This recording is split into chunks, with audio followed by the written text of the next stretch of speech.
Okay, we made some progress on the Jeep. I got the rims painted and everything put back together and mounted. Got the first coat on the Jeep itself. There's still a lot of paint work to do.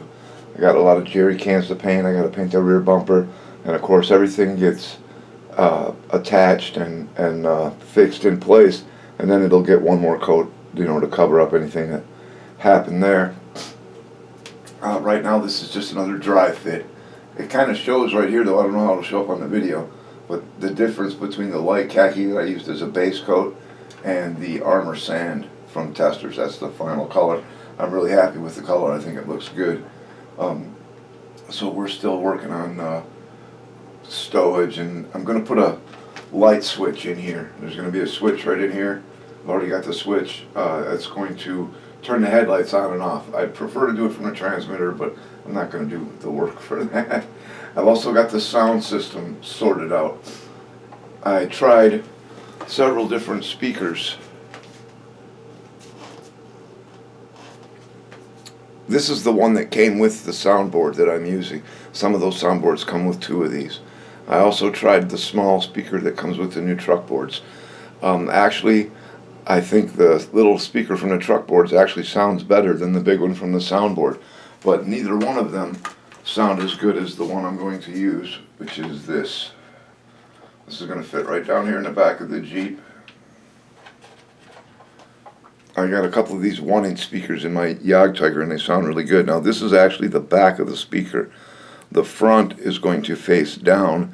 It's going to be, there's the floor of the Jeep right underneath it, and I'm going to drill a bunch of holes underneath so that the sound can get through. It'd be kind of like a speaker grate on the bottom. Because of the batteries I use, I've got a little room in the tray. The soundboard will sit right in the battery tray, and it just you just use a Y cable and plug it into the throttle channel, and you're good to go. Another thing that I have gotten done that I'm really happy with is the spare tire. Now, when I got this, the first of the Jeeps, one of the first things I noticed when I looked at the spare tire is that it had this hub on it. And I'm thinking, that's a front wheel hub. Why is that on the spare tire?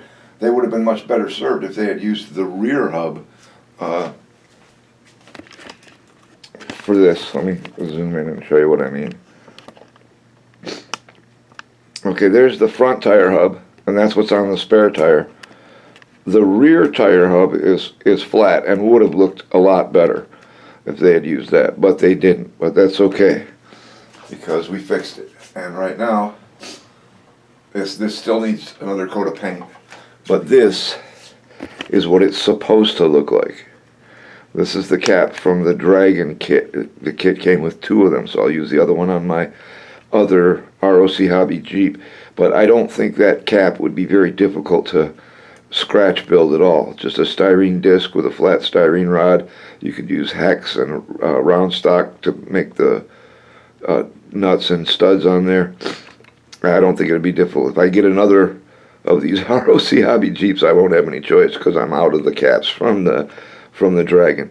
But anyway, that's what it's supposed to look like. And once I paint the cap, the armor sand, it should be good to go.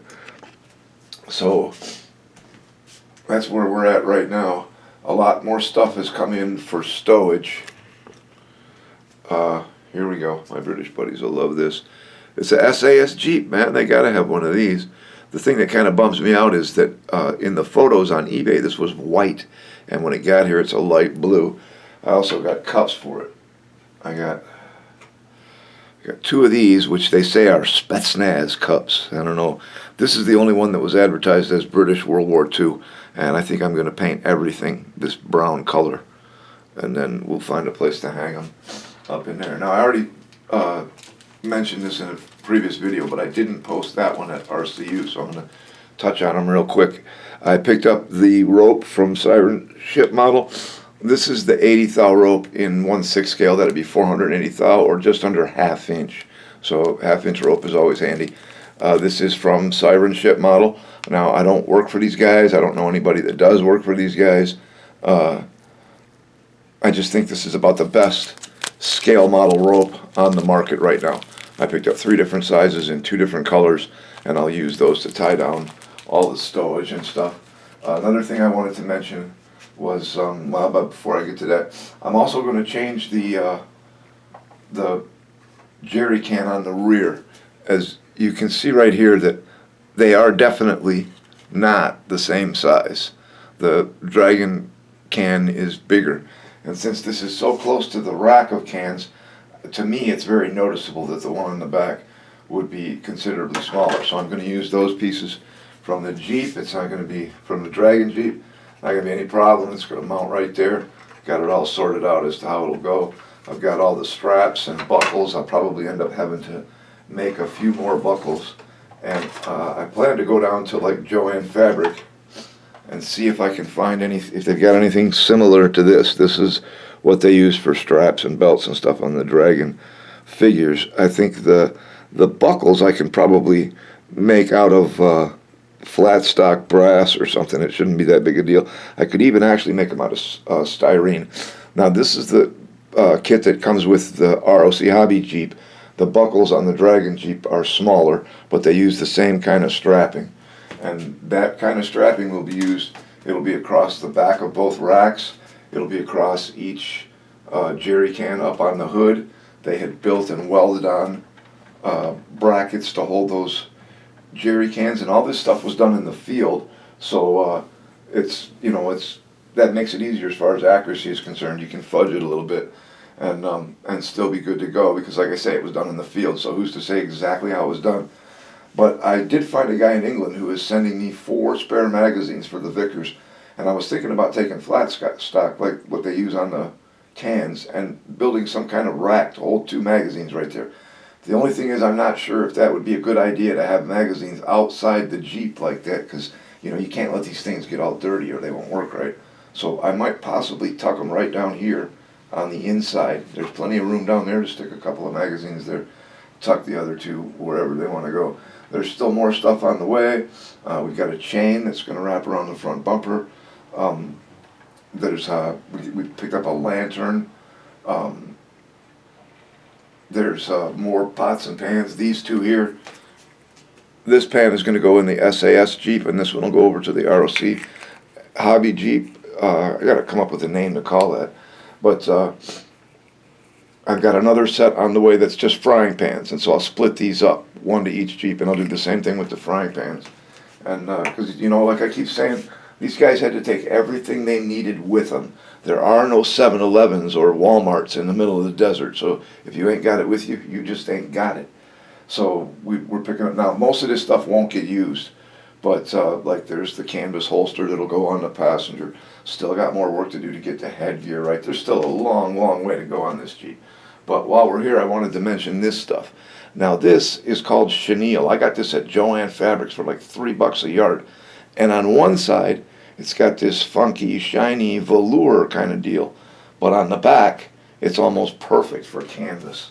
So if you take it and fold it and roll it correctly, you end up with something like this here, which is just like a little bedroll or whatever, but it's in that chenille, and it's really cheap and it works really good.